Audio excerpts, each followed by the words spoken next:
Donc, on a maintenant vu tous les procédés qui vont nous permettre de faire de la résolution de problèmes.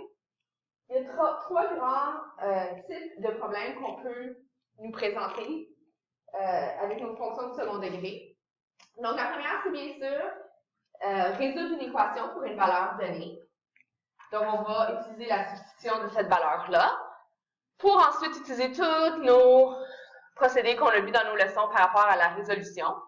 On pourrait ajouter à ça de vérifier s'il y a des racines qui seraient inadmissibles en bout de ligne, là, après qu'on ait tout résolu. Donc, voilà un type de question. Un deuxième type de question, ça pourrait être de déterminer si une situation est possible.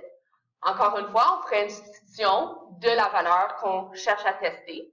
Puis à ce moment-là, on ne cherche pas à trouver quelle racine nous donnerait cette situation-là.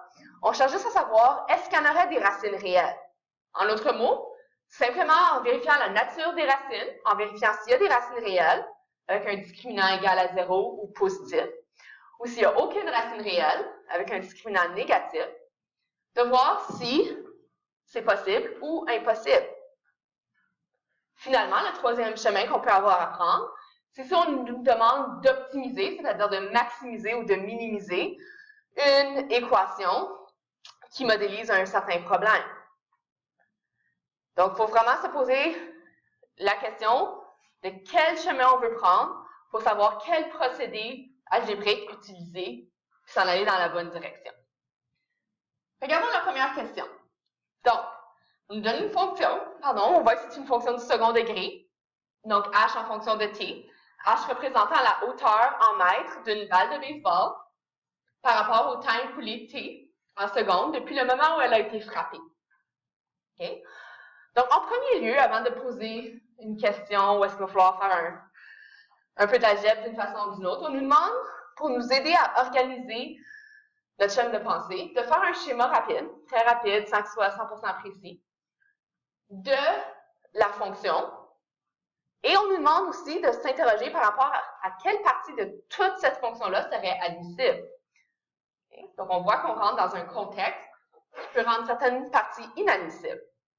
Donc, allons voir. Premièrement, remarquons nos axes.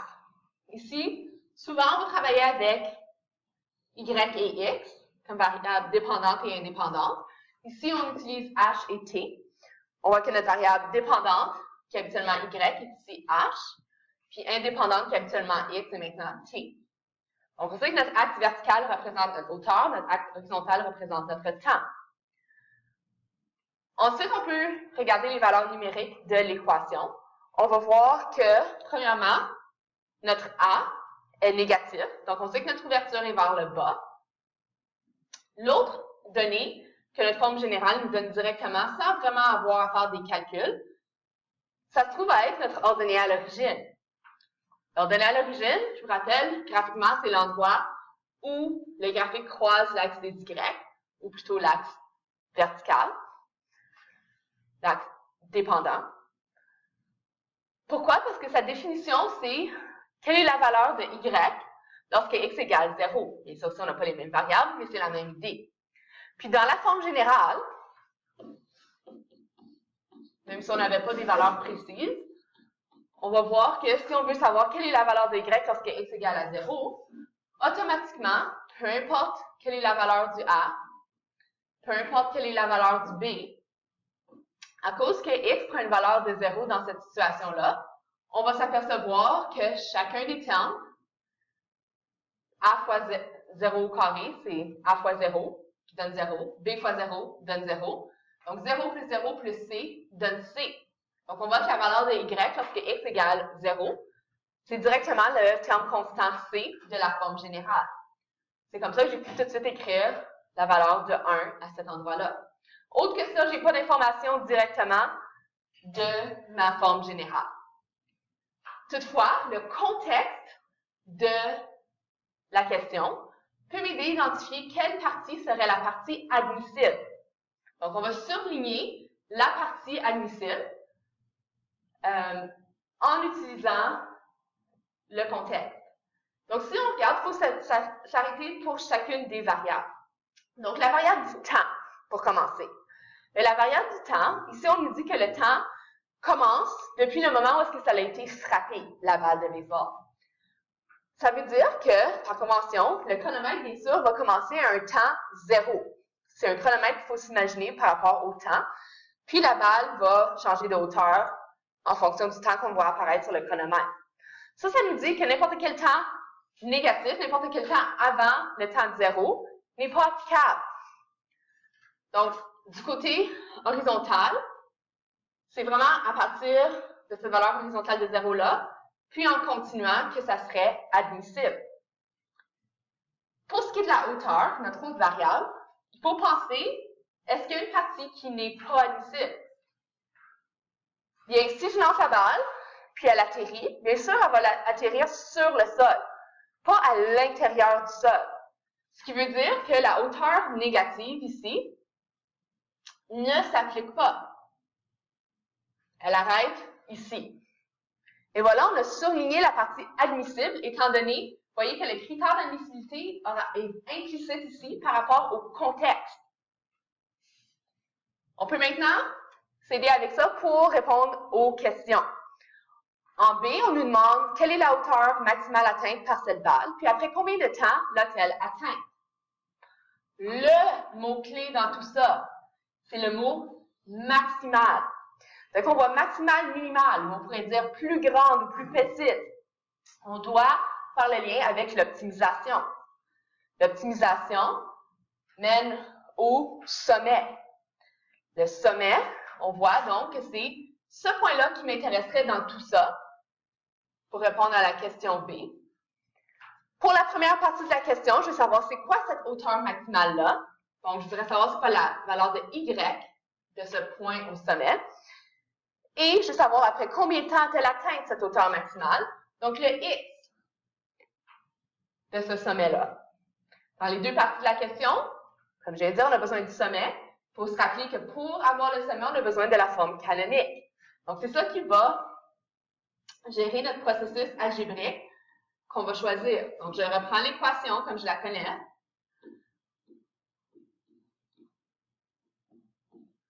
Et puis, je vais utiliser la complétion du carré pour atteindre ma forme canonique. Donc, ça fait plusieurs fois qu'on la révise. C'est tout à fait le même procédé que je vais utiliser ici. Je vais prendre mon... Oups! J'ai oublié de factoriser complètement. Donc, moins 25, c'est fois moins 5t, qui donne mon plus 25t.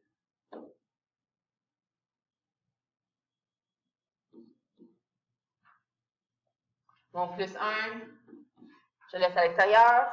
Je complète mon carré, je divise mon coefficient par 2. Je le mets au carré, donc ça fait moins 5 demi au carré, qui fait plus 25 quart. Voici mon trinôme carré parfait, mais je dois aussi enlever ça pour que ça reste équivalent. Avec mon trinôme carré parfait, je peux factoriser en binôme au carré.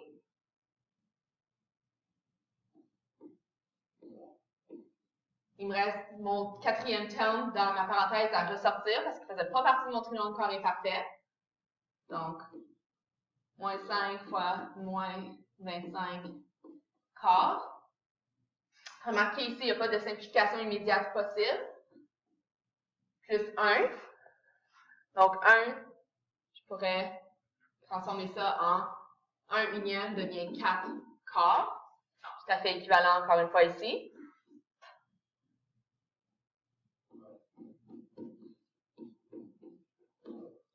Donc, moins 5 fois moins 25 quarts. Faites attention, le dénominateur du 5 ici, ben, il vient de 1. Donc, mon moins 5 se multiplie avec mon moins 25 seulement, pas mon 4. Donc, ça fait 100 quarts. Pas 100 quarts, 125 quarts, pardon, plus 4 quarts. Donc, 125 quarts plus 4 quarts, ça fait plus 129 quarts. Et voici, oups, je mets mon carré. Remarquez qu'à gauche ici, c'est pas 0, c'est pas rien qu'il y a ici. On continue l'égalité d'en haut. C'est bel et bien h par rapport à t qu'on a. Donc, on ne pourrait pas résoudre cette équation-là. Toutefois, on peut l'optimiser, on peut aller chercher la valeur du sommet. Donc, le sommet ici,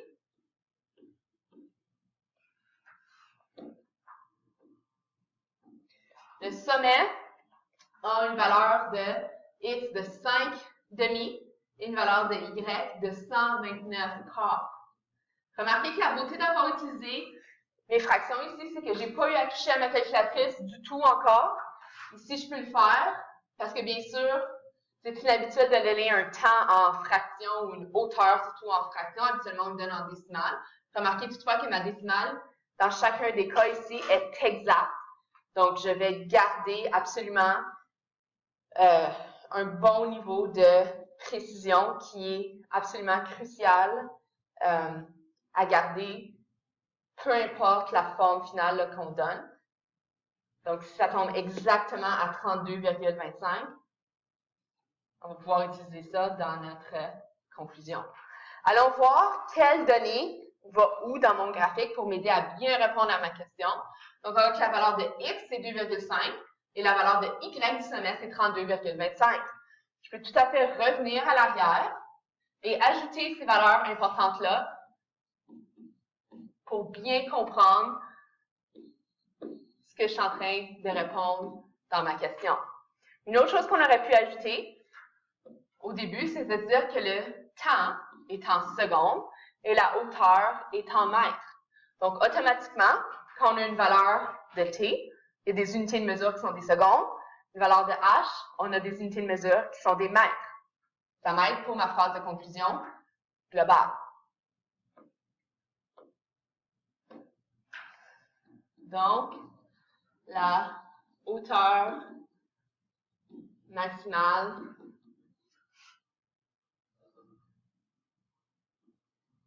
est de 32,25 mètres et elle est atteinte après 2,5 secondes.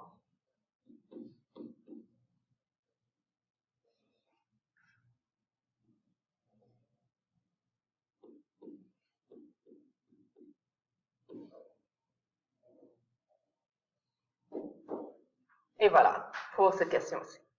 Si on passe à la prochaine, on va se questionner encore une fois sur le procédé à utiliser, dépendant de ce qu'on nous demande. On nous dit, après combien de temps la balle a-t-elle touché le sol? Et on nous demande d'arrondir au centième près. Donc, remarquez ici, on cherche une valeur approximative pour un certain arrondissement. Donc, après combien de temps a-t-elle atteint, la balle a-t-elle touché le sol? On peut s'aider, encore une fois, de notre schéma. Donc, si on vient en haut, puis on se pose la question, à quel moment a-t-elle touché le sol? Bien, si je touche le sol, qu'est-ce que je connais? Je sais que ma hauteur est de 0. Je pourrais me dire, c'est ce point-là qui m'intéresse pour C. Puis, qu'est-ce que je connais de ce point-là? Je sais que la valeur, je ne sais pas ce que la valeur de T encore, mais je sais que la valeur de ma hauteur ici est égale à 0. Ça va m'aider dans mon problème. Donc, je commence avec la même équation qu'au début. Remarquez que je pourrais la prendre dans cette forme-ci. Je pourrais aussi la prendre dans la forme canonique parce que je n'ai rien changé à ce point-là. Donc, j'ai ça ici. Puis, qu'est-ce que je sais d'important? C'est que si la balle touche le sol, ça veut dire que j'ai une hauteur de 0. Donc, je peux substituer ma hauteur par 0 pour ensuite passer d'une équation de relation à une équation à résoudre. J'ai maintenant une seule inconnue, je peux résoudre. Je passe à travers mon algorithme de résolution. Je choisirais dans ce cas-ci, personnellement, ma formule quadratique. Donc, mon t, c'est ma variable, c'est pas x, donc c'est t qui est égal à moins b, donc moins 25, plus ou moins mon b au carré, donc mon 25 au carré, moins 4 fois a, qui est moins 5, fois c, qui est 1. Tout ça divisé par 2 fois a, donc 2 fois moins 5. Je peux faire un petit peu de simplification pour commencer. Donc, si je trouve tout mon radicand à l'intérieur de ma racine carrée, je vais faire ça d'un coup. Donc, je vais faire mon 25 au carré, qui me donne mon 625. Faites attention ici, moins 4 fois moins 5 fois 1, ça me donne plus 20. Faites attention à vos signes. Donc, ça donne 645 en tout. Tout ça divisé par 2 fois moins 5, donc moins 10. Remarquez qu'ici, je n'ai pas besoin de faire de simplification, tout ça, comme si je voulais une réponse exacte. J'aurais vérifié si mon radical était simplifiable. Je me serais assurée de ne pas laisser un dénominateur négatif. Mais ici, étant donné qu'on s'en va vers une solution approximative, on peut s'y rendre directement. Donc, bien sûr, il va y avoir deux solutions que ça va nous donner. La solution avec le plus, la solution avec le moins. Donc, on va regarder les deux options.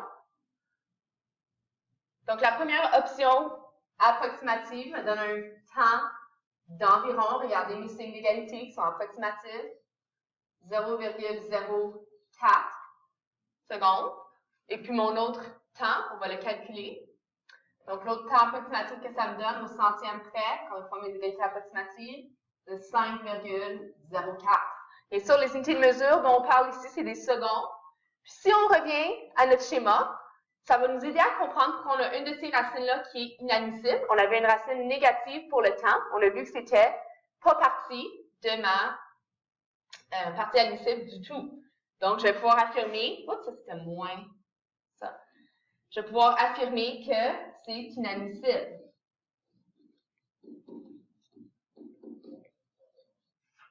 Okay. De toute façon, on a vu que le temps commençait à 0, qu'on avait établi le point important comme étant ce point-là. Je cherchais à ce point-là quelle était la valeur du temps. On l'a trouvé, on peut répondre par notre phrase de conclusion. Donc, la balle a touché le sol.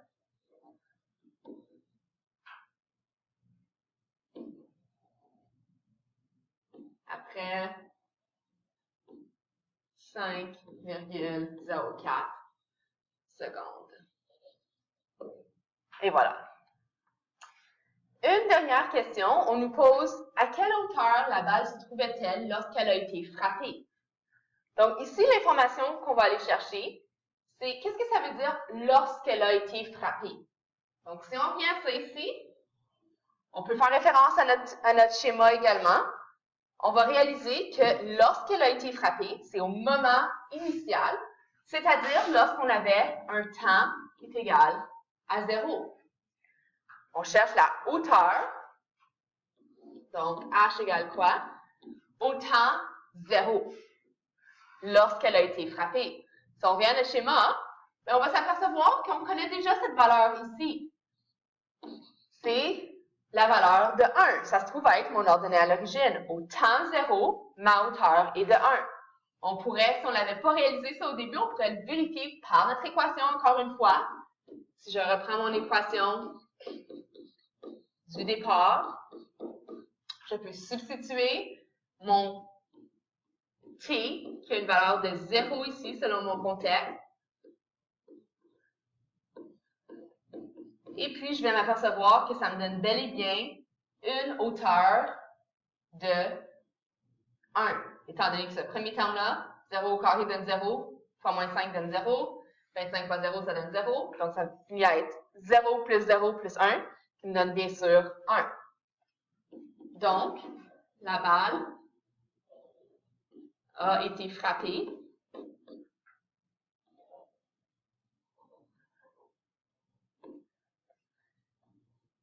à une hauteur de 1 mètre. N'oubliez pas les unités de mesure dans votre phrase de conclusion.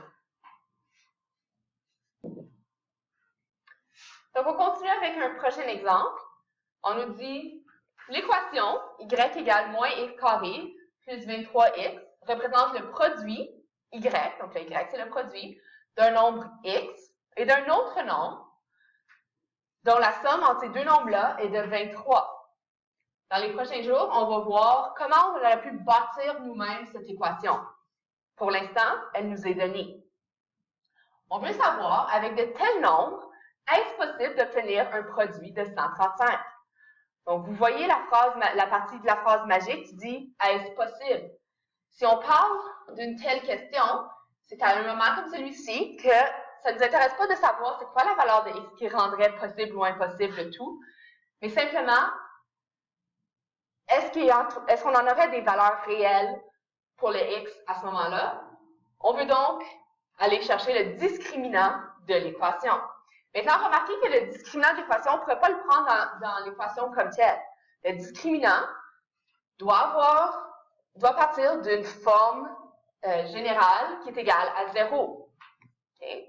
Donc, pour faire ça, on va être capable de le faire parce qu'on connaît une valeur de y qu'on cherche à évaluer, valeur de y de 135. Donc, on se dit, dans le fond, avec un y de 135, est-ce que l'équation résultante, dans la forme générale égale 0, va donner un discriminant, soit égal à 0 ou positif, qui va faire en sorte qu'il y en a des racines réelles. Et donc, que la situation globale est possible. Donc, je commence avec, encore une fois, juste mon équation de base. Dans ce cas-ci, je vais utiliser la substitution pour commencer. Puis ensuite, je vais m'en aller vers le discriminant. Donc, pour avoir le discriminant, j'ai besoin de la forme générale égale 0.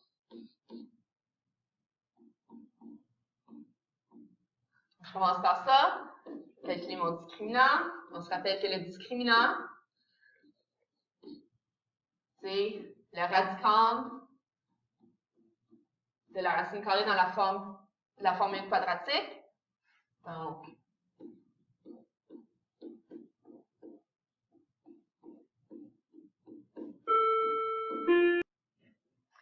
il nous reste à calculer ça ici. Bien sûr, tout ce qui nous intéresse, c'est est-ce, dans le fond, négatif. Si c'était négatif, ça serait impossible. Autrement, c'est possible.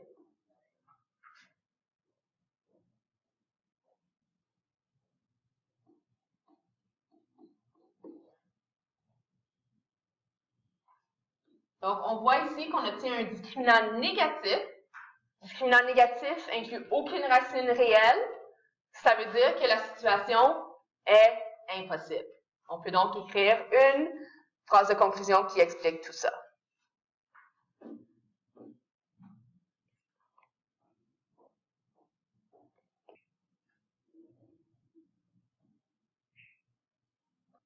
Donc, c'est impossible car l'équation qui représente la situation a un discriminant négatif.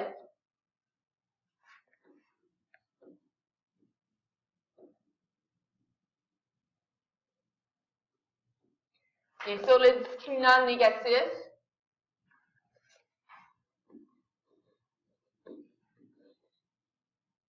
nous donne aucune racine réelle.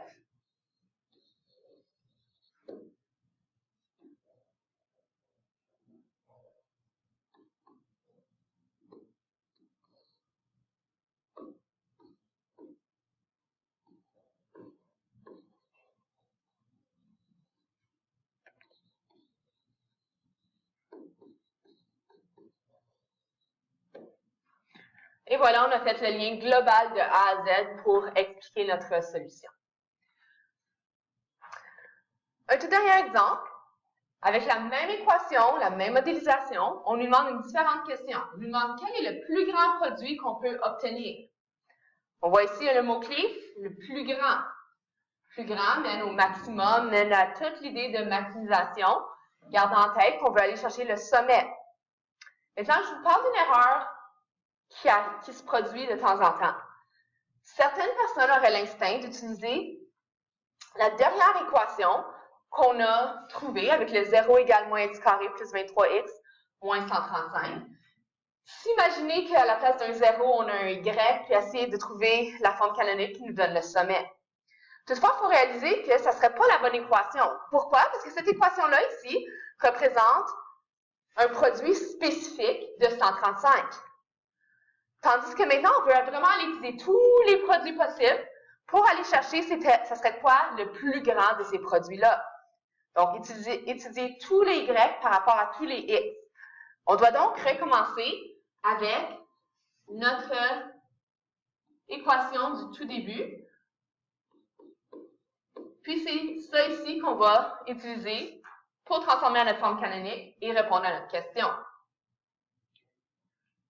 Donc encore une fois, on doit factoriser pour avoir un 1 à notre x carré. Moins 1, c'est pas la même chose.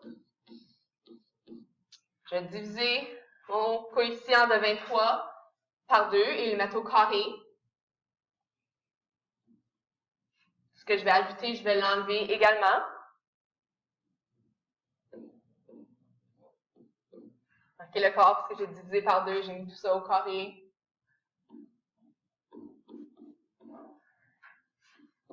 Il ne fait pas partie du trinôme carré parfait, donc mon moins 529 quarts, je vais le retirer en multipliant par mon moins 1 du début.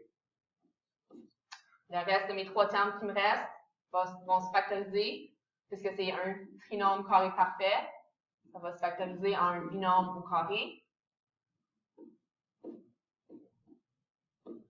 Et voici, j'ai ma forme canonique qui me donne le sommet. Maintenant, regardons qu'est-ce qui m'intéresse. Si on fait un lien avec la représentation graphique de tout ça, bien le Y, ici, c'est le produit. Puis le X, ça se trouve à être le premier nombre qu'on a décrit.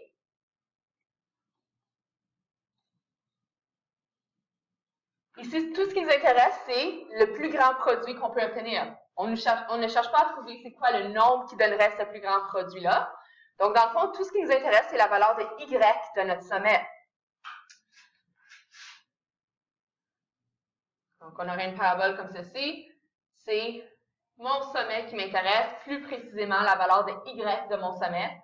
Puis, on se rappelle qu'à ce moment-là, c'est notre K, donc notre 529 quarts. On est donc prêt à écrire notre conclusion. Donc, le plus grand produit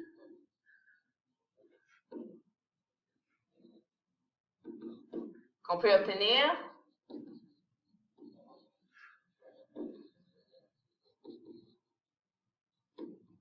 est 529 quarts. On aurait pu aussi nous demander quelle valeur de x donne ce plus grand produit-là. À ce moment-là, ça aurait été 23 demi. Et voilà, donc c'est vraiment à se poser qu'est-ce qu'on demande, quel est le chemin qu'on veut suivre selon le type de question qu'on a.